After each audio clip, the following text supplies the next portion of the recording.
नमस्कार, जय हिंद दोस्तों। मैं आपका दोस्त शुभम गिरी आप सभी लोगों का हार्दिक स्वागत करता हूं अपने YouTube channel study with Shubham Giri में। दोस्तों, कल का दिन तो भाई बड़ा ही अच्छा दिन रहा है आप सभी लोगों के लिए, क्योंकि एक नहीं दो दो बड़ी खुशखबरी प्राप्त हो गई है।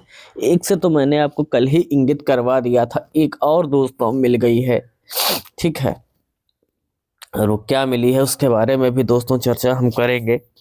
और काउंसलिंग की जो डेट है दोस्तों अब बढ़ गई है, जो पहले 15 फरवरी को होने वाली थी अब वो बाद में होगी। कब तक हो सकती है इसके बारे में भी हम चर्चा करेंगे, बात हम करेंगे।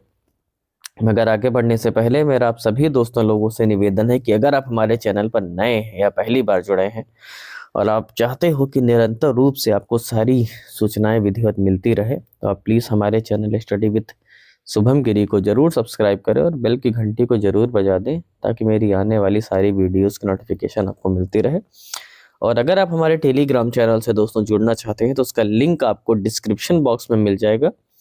आप वहां पर जाइए, उसको क्लिक करिए और हमसे डायरेक्ट कनेक्ट हो सकते हो, और कोई भी आपके मन में सवाल हो उसे आप पूछ सकते हो और हमसे बात आप कर सकते हो। तो चलिए दोस्तों, अपने व्हाइट बोर्ड पर चलते हैं और आगे की चर्चा को शुरू करते हैं।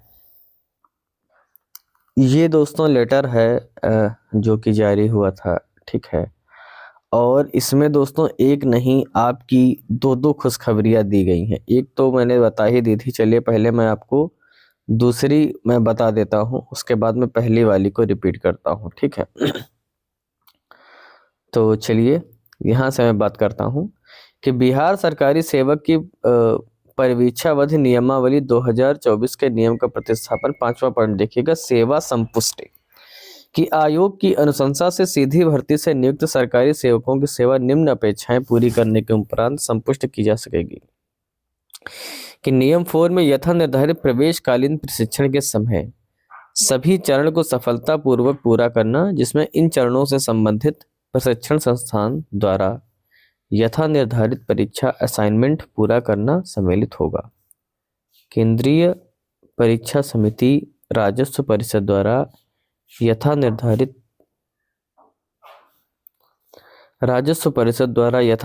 विभागीय परीक्षा के सभी पत्रों में उत्तीर्णता प्राप्त करना।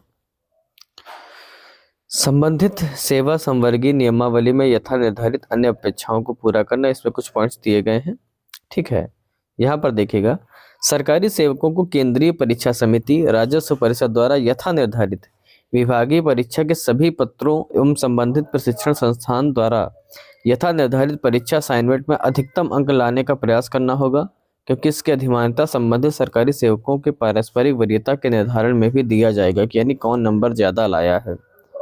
ठीक है, वरीयता का निर्धारण दोस्तों देख लीजिए, बिहार लोक सेवा आयोग के संयुक्त प्रतियोगिता परीक्षा के आधार पर अनुशंसित एवं सीधी भर्ती से नियुक्त सरकारी सेवकों की पारस्परिक वरीयता का निर्धारण, आयोग की परीक्षा के प्राप्तांक, प्रवेशकालीन प्रशिक्षण के विभिन्न चरण में प्राप्त अंक तथा केंद्रीय परीक्षा समिति राजस्व परिषद द्वारा आयोजित विभागीय परीक्षा के प्राप्तांक को निम्नवत अधिमान्यता के आधार पर कुल अंक के अवरोही क्रम में किया जाएगा। यहाँ पर दोस्तों दिया गया अधिमानता वाला सिस्टम पूरा दिया गया है।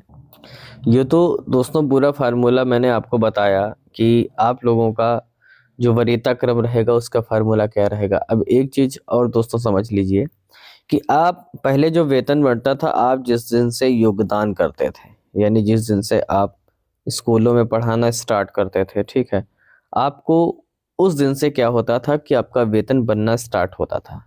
अब ऐसा नहीं होगा दोस्तों, जिस दिन आपकी ट्रेनिंग शुरू हो जाएगी, ठीक है, जिस दिन आपकी ट्रेनिंग शुरू हो जाएगी, आपका उसी दिन से दोस्तों जो वेतन है वो बनना स्टार्ट हो जाएगा।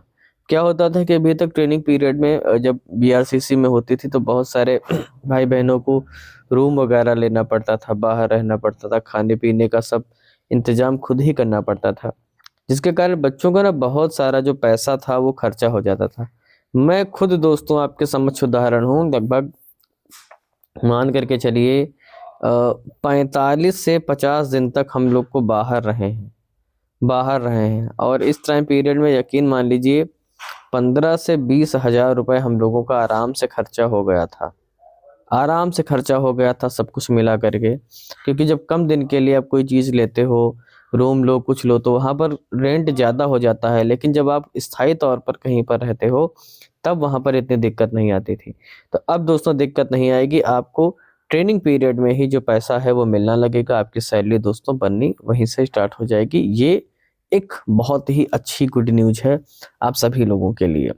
और दूसरी जो गुड न्यूज़ है वो है परिवीक्षा अवधि की, यानी कि आपका जो प्रोबेशन जो पीरियड दोस्तों होता था वो पहले होता था 2 वर्ष का, ठीक 2 वर्ष का होता था। अभी नियमावली में कल मैंने आपको बताया भी था, अब इसे घटा करके कर दिया गया है 1 वर्ष, ठीक। और अधिकतम इसे 1 वर्ष के लिए दोस्तों एक्सटेंड भी किया जा सकता है। वो कब होगा, मान लो इस 1 वर्ष में आपके जो क्रियाकलाप रहे वो संतोषजनक नहीं रहे, ठीक है। आपके क्रियाकलाप अगर संतोषजनक नहीं होते हैं तो आपका जो प्रोविशन पीरियड है दोस्तों 1 वर्ष के लिए बढ़ा दिया जाएगा। 1 वर्ष के लिए दोस्तों आपका जो प्रोविशन पीरियड है बढ़ा दिया जाएगा। पहले क्या होता था कि 2 वर्ष का प्रोविशन पीरियड होता था, उसे बाद में 1 वर्ष के लिए बढ़ा दिया जाता था, मगर अब नियमावली में चेंज है, 1 वर्ष का होगा और अब इसे 1 वर्ष के लिए दोस्तों बढ़ाया जा सकता है। और इस बढ़ाए गए 1 वर्ष में भी अगर आपके जो क्रियाकलाप हैं वो संतोषजनक नहीं होते हैं तो, समझिए इस बात को, अगर संतोषजनक नहीं होते हैं तो उस स्थिति में क्या होगा कि आपकी जो सेवा है दोस्तों, आपकी जो सेवा है वो समाप्त हो जाएगी, ऐसा होता है। ये दोस्तों नज़र रखने के लिए किया जाता है आपके व्यवहार पे। आपकी जो सर्विस डायरी होती है उसमें आपका रिकॉर्ड्स रखे जाते हैं, आपकी अच्छाइयाँ उसमें इंगित की जाती हैं, आपकी बुराइयाँ इंगित की जाती हैं। तो इस पीरियड में जो आपका लहजा है बहुत ही अच्छा बनाए रखने की ज़रूरत जो है दोस्तों वो होती है, ठीक है। तो एक दिन में 2-2 बड़ी खुशखबरी आपको मिल गई हैं कि एक तो आपकी सैलरी मिलने लगेगी दोस्तों, ठीक है। और दूसरा क्रम मैंने आपको क्या बताया कि आपका जो प्रोविशन पीरियड है वो 2 वर्ष का नहीं सिर्फ 1 ही वर्ष का रह जाएगा। और अब बात कर लेते हैं कि दोस्तों रिकाउंसलिंग की। बहुत सारे दोस्तों भाई बहन हैं, लगभग 25% के आसपास, इससे ज़्यादा ही संख्या है कि या तो उनके डॉक्यूमेंट्स में कोई ना कोई कमी के कारण उनको डाउटफुल में डाला गया है। ऐसे कैंडिडेट्स बहुत ज़्यादा हैं और ऐसे भी बहुत सारे कैंडिडेट हैं जिनका जो डॉक्यूमेंट वेरिफिकेशन है जिन्होंने छोड़ दिया है ना। तो ऐसे भी जो दिक्कतें हैं दोस्तों आ गई हैं। तो इस बात से भी काफ़ी सारे लोग चिंतित हैं कि क्या करें क्या नहीं करें। तो दोस्तों ज़्यादा आपको चिंतित होने की ज़रूरत नहीं है, क्योंकि हाँ ये ज़रूर चिंता करने की बात हो सकती है कि भाई लेट थोड़ा सा हो रहा है और हमें भी चिंता है कि जल्दी से जल्दी आपकी ज्वाइनिंग हो जाए। दोस्तों जो अगली डेट रिपोर्ट कल आई है उसके अनुसार 20 फरवरी के बाद अब आपकी रिकाउंसलिंग शुरू होगी, क्योंकि पहले जो आपका प्रधानाध्यापक वाली भर्ती है इसकी वो रिकाउंसलिंग कराने जा रहे हैं। तो इसका कार्य जब समाप्त हो जाएगा उसके बाद ही कहीं जा कर के आप लोगों का जो रिकाउंसलिंग वाला काम है जो शुरू होगा, तो 20 फरवरी के बाद ही होगा। इन सब चीज़ों से यही होगा दोस्तों कि आपकी जो ट्रेनिंग और ज्वाइनिंग है वो और ज़्यादा जो है दोस्तों लेट तो हो ही गई है और लेट हो रही है। तो ये दोस्तों आज की अपडेट थी। कैसी लगी वीडियो प्लीज़ कमेंट करके आप हमें बताइएगा, मुझे आपकी कमेंट्स का इंतज़ार रहता है। और अगर वीडियो अच्छी लगी हो तो लाइक करिएगा, शेयर करिएगा। टेलीग्राम चैनल से जुड़ना चाहते हैं तो डिस्क्रिप्शन बॉक्स में लिंक मिल जाएगा, आप उस पर क्लिक करके हमसे कनेक्ट हो सकते हो। तो आज की वीडियो में बस इतना ही। और जैसे ही हमें कोई अगली सूचना मिलेगी हम तुरंत उपस्थित हो जाएंगे आपके समक्ष नई वीडियो लेकर के। तब तक आप सभी लोग अच्छे से अपना ख्याल रखिएगा और मेरे साथ बोलिए जय हिंद, जय भारत।